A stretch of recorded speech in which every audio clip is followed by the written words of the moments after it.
Hey everyone, welcome back to the Checkered Sky channel where we dive into true crime stories. Today, we're diving into a chilling case that's been haunting headlines and tugging at hearts across two continents.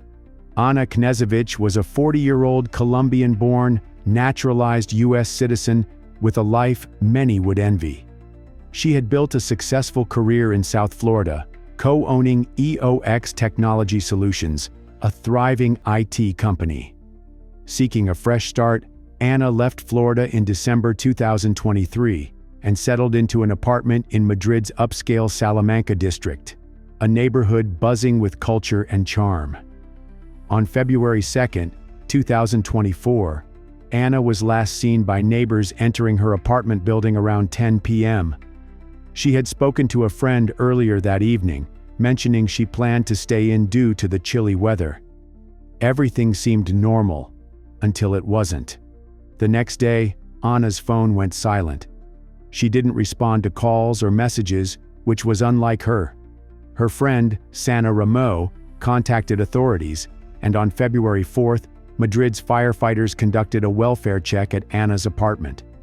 The door was locked from the outside, and inside, nothing seemed out of place. No signs of a struggle, no missing valuables. But Ana was gone, along with her phone, laptop, and chargers.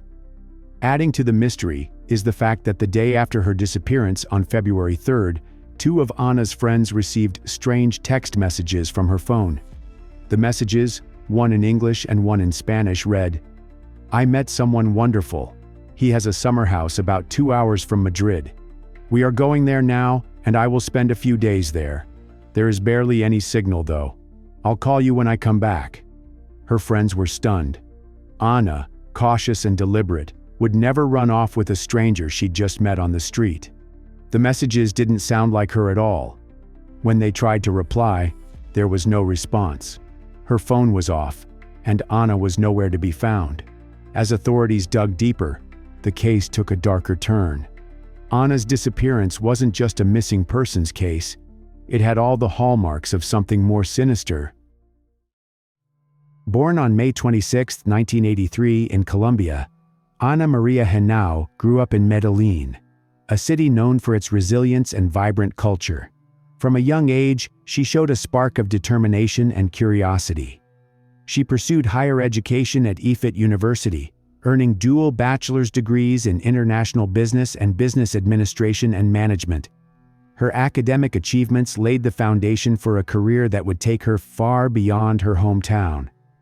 After graduating, Ana emigrated to the United States, a bold move that reflected her courage and drive to carve out her own path. She settled in South Florida, where she became a naturalized U.S. citizen, embracing her new home while staying deeply connected to her Colombian roots. In the U.S., Ana's professional journey began in the medical industry, where she worked in general management. Her knack for leadership and problem-solving caught attention, and she thrived in high-pressure environments.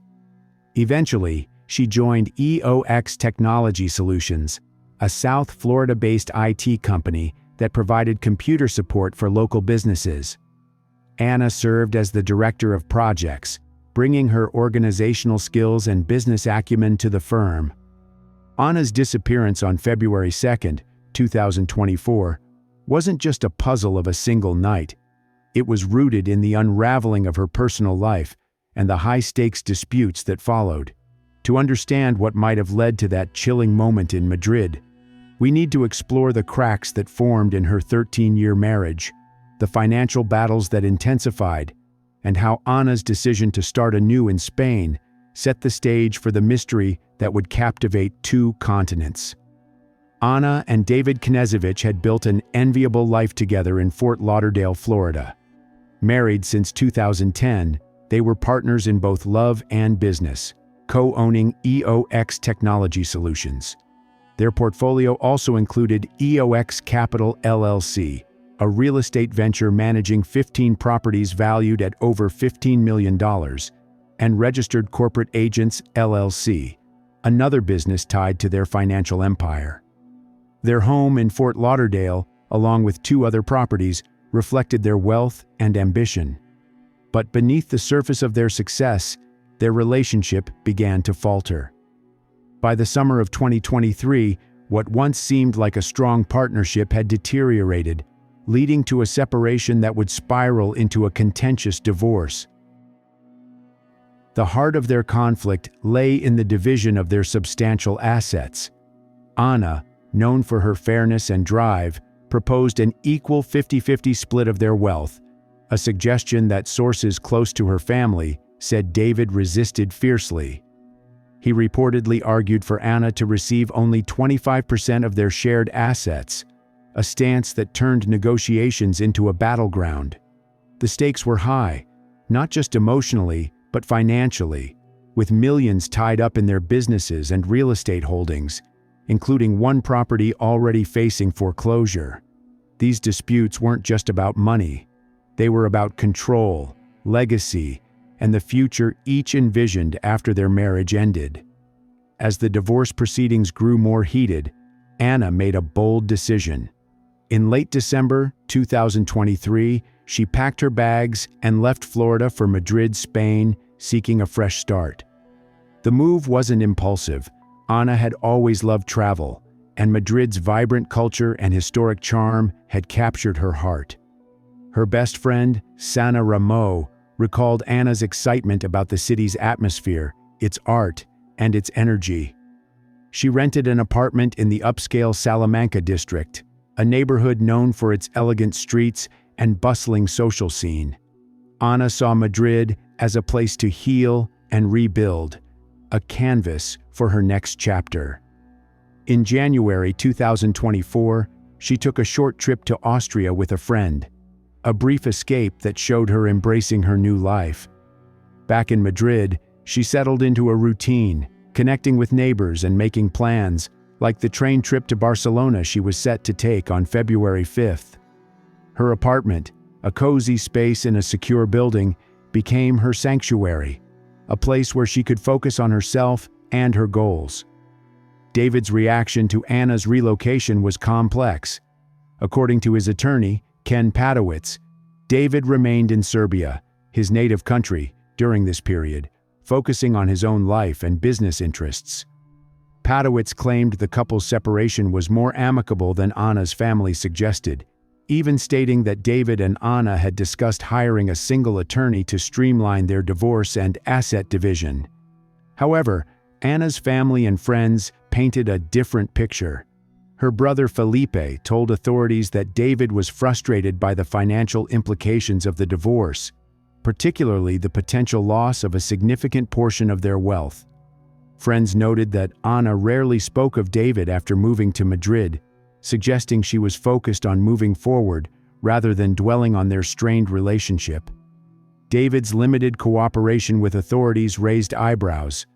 When Ana's friends and family first reached out to him after her disappearance, he was slow to respond, claiming he was in Serbia and unaware of her whereabouts. He provided some credit card information to Spanish police and signed documents to allow access to Ana's apartment, but his engagement was minimal, and he quickly hired a criminal defense attorney in the U.S. This contrasted with Ana's family's active involvement, as they worked tirelessly with the FBI and Spanish National Police to spread awareness and seek answers. The disappearance of Ana Knezevich from her Madrid apartment on February 2, 2024, sent shockwaves through her family and friends, leaving investigators with a puzzle that grew more complex by the day.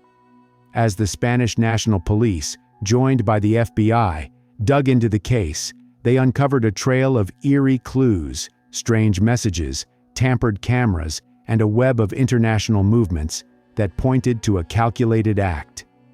The investigation began in earnest on February 4th, when Ana's friend Sana Ramo reported her missing after she failed to respond to calls and missed a planned train trip to Barcelona.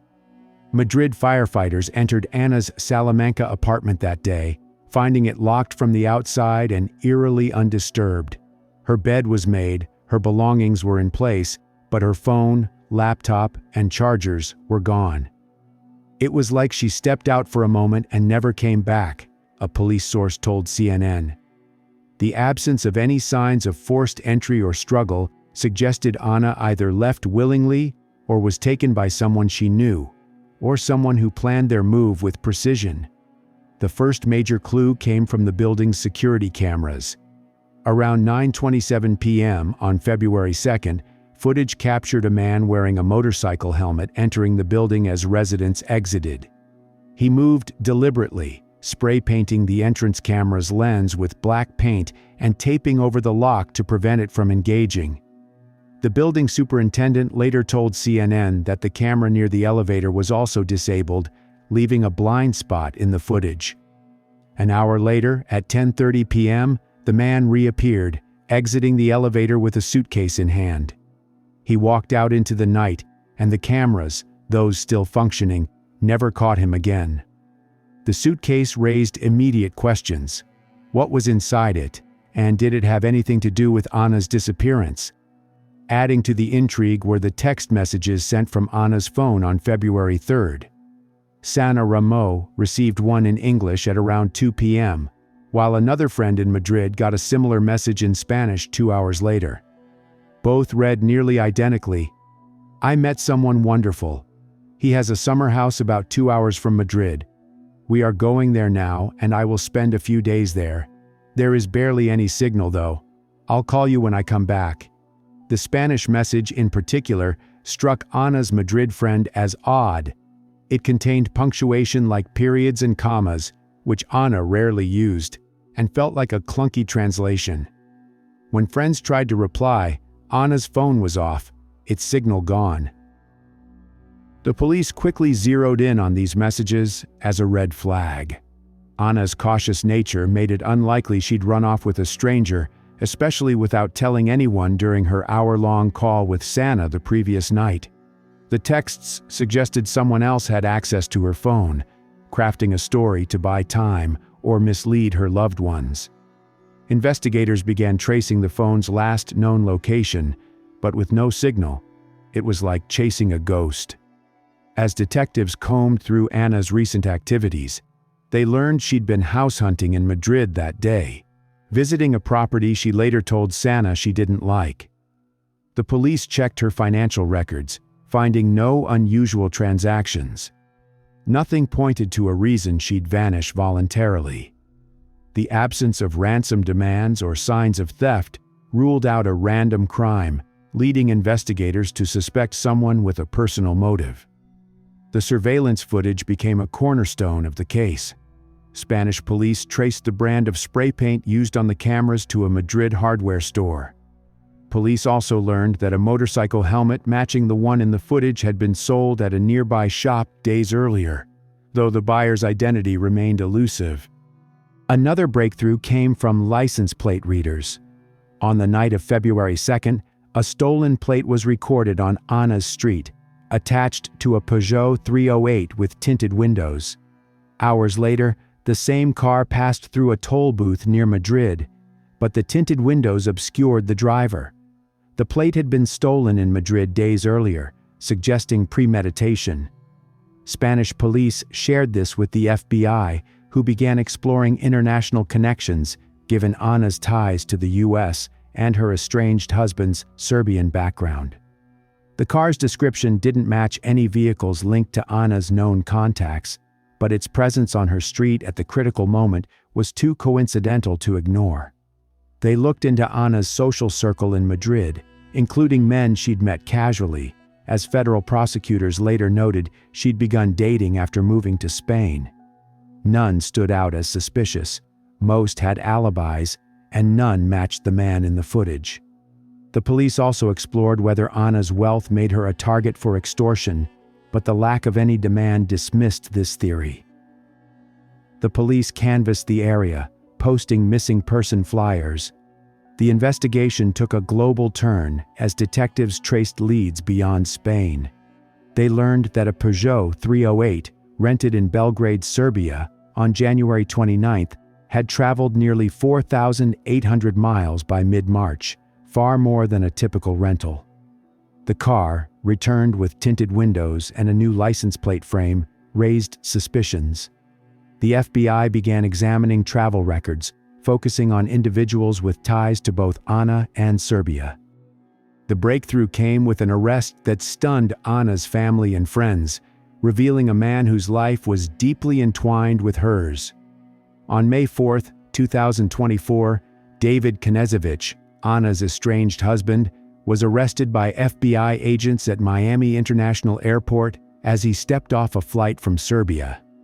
The arrest capped a months-long investigation that spanned continents, with U.S. and Spanish authorities working in tandem to build a case.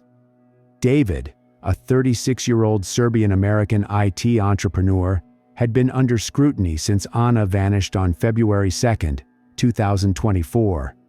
His limited cooperation early on, coupled with emerging evidence, had shifted the investigation's focus to him. David's biography revealed a man of ambition and complexity. Born in Serbia, he moved to the United States, where he became a naturalized citizen and built a successful career in IT.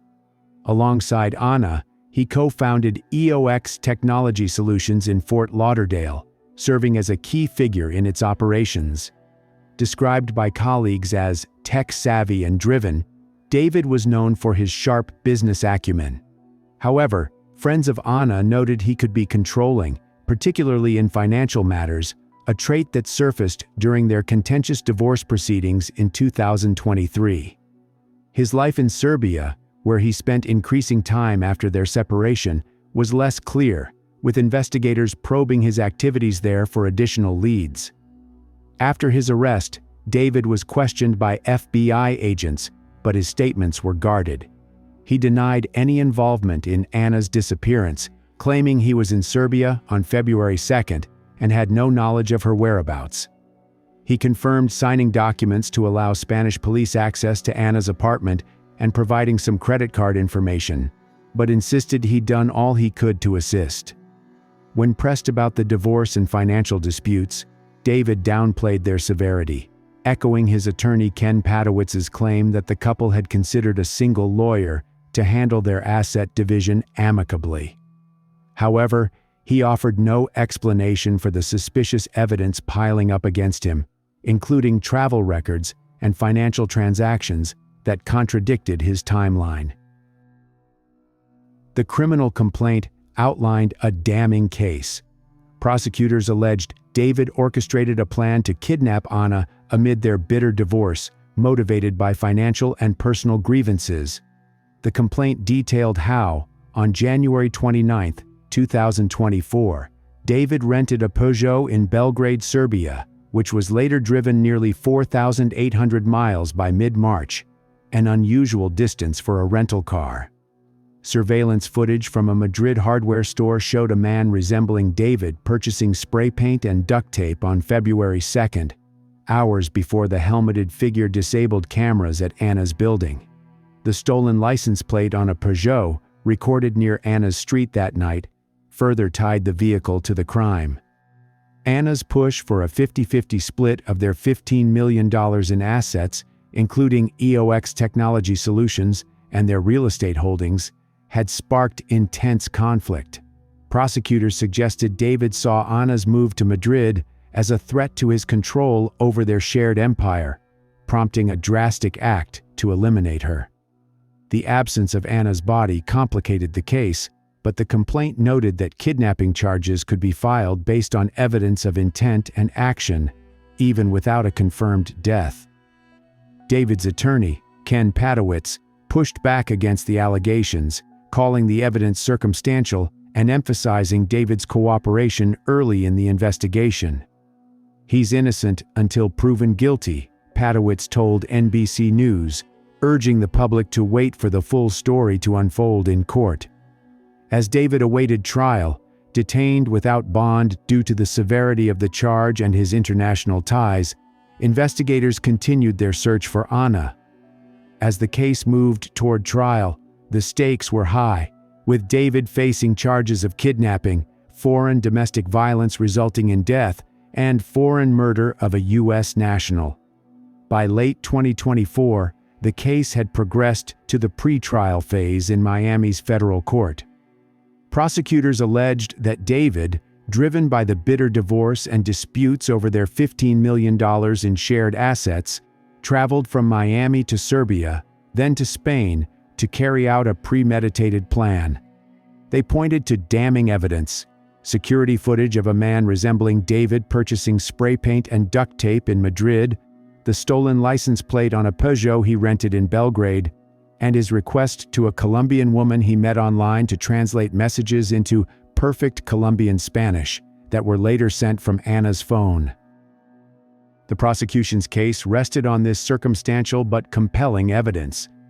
They highlighted David's financial moves, including the sale of 7 Broward County properties for $6 million between December 2023 and February 2024, suggesting he was liquidating assets to fund his actions or prepare to flee. A GPS alert on the rented Peugeot, showing a detour to Vicenza, Italy, led to a joint search by Italian, Spanish, and FBI authorities in August 2024, though no remains were found.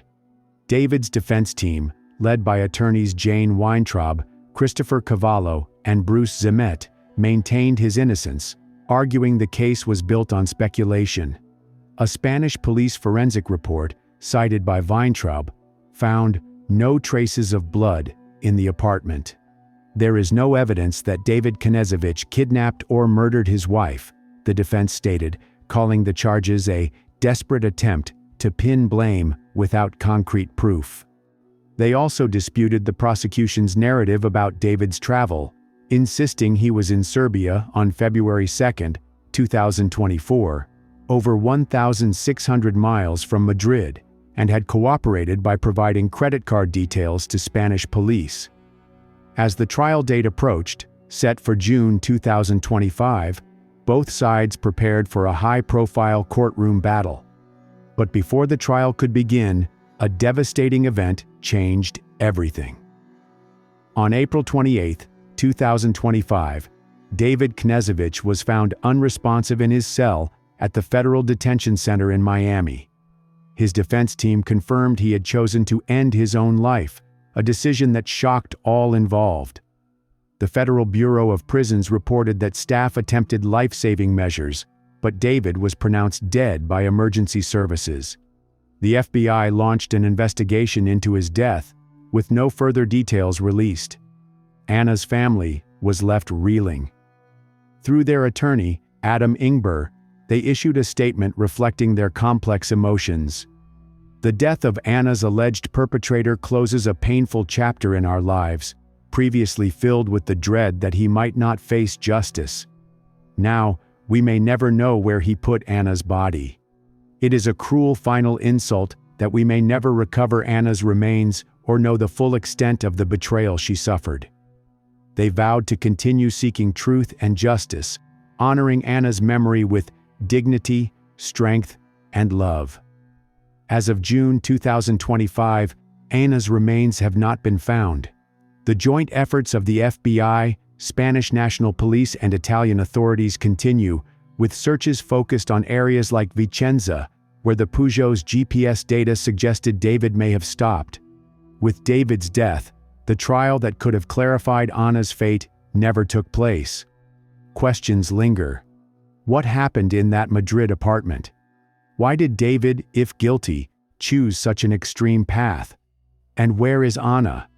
If you want more true crime stories that unravel the human spirit, hit that subscribe button, ring the bell, and join our community. Share your thoughts below. What do you think happened to Ana? Until next time, stay curious, stay safe, and keep chasing the truth.